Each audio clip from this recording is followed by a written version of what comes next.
বারবার না চাইলে আল্লাহ রেগে যায়। দুনিয়ার সিস্টেমের একেবারে বিপরীত। আমি যদি এই ভাইয়ের কাছে কোন একটা বিষয় নিয়ে আজকে যাই, ভাই আমারে 1000 টাকা দেন, বিপদে পড়ছি, দিল 1000 টাকা, নেন, বিপদ সারেন, উদ্ধার হন। এক সপ্তাহ পরে আবার ভাইজান বড় বিপদে আছে, 1000 টাকা। তারপরে উনি লজ্জায় পড়ে দিবে, আসছে যখন দেই। পরের সপ্তাহে আবার মিয়া সাহেব 1000 টাকা। ওই দিন বলবে ভাই 1000 নাই, 500 নিয়ে যান। কথা কন। এর পরের মাসে যদি বলি ভাই বিপদে পড়ছি, দিবে নাকি? লাঠির বাড়ি আছে না নাই? প্রতি সপ্তাহে সপ্তাহে তোমার বিপদ। কথা কন। তার মানে এই দুনিয়ার সিস্টেম হচ্ছে একটা বিষয় নিয়ে বারবার কারো কাছে যাওয়া যায় না, চাওয়া যায় না, শরম লাগে। কথা কন। কিন্তু আল্লাহর সিস্টেমটা একেবারে উল্টো। আল্লাহর কাছে বারবার না চাইলে তিনি রেগে যায়।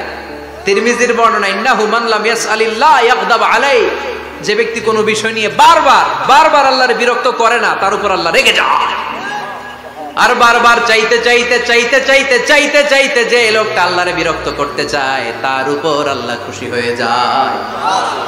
এজন্য চাবেন আল্লাহর কাছে আজকে থেকে, চাবেন। দোয়া করলে যে কবুল হয় বিশ্বাস হয় মুসলমান। নেক আমলের ওসিলা দিয়ে দোয়া কবুল হয়।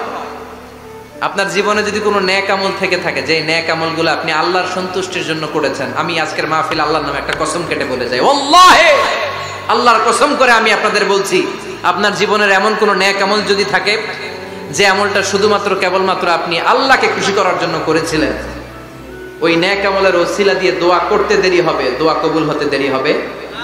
বিশ্বাস হয়? সন্দেহ লাগছে মানে? বিশ্বাস হয় সবার? নেক আমলের ওসিলা, ওই নেক আমলটা শুধুই হয়েছে কার জন্য?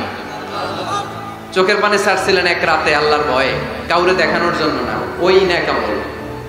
রাত্রিবেলা হেঁটে যাচ্ছিলেন মসজিদের পাশ দিয়ে, দেখলেন দান বাক্স লেখা, কেউ নাই। কচকচে 500 টাকার নোট বের করে ঢুকাই দিয়েছিলেন। এটা হচ্ছে শুধু আল্লাহরে দেখানোর জন্য নেক আমল, ঠিক কিনা?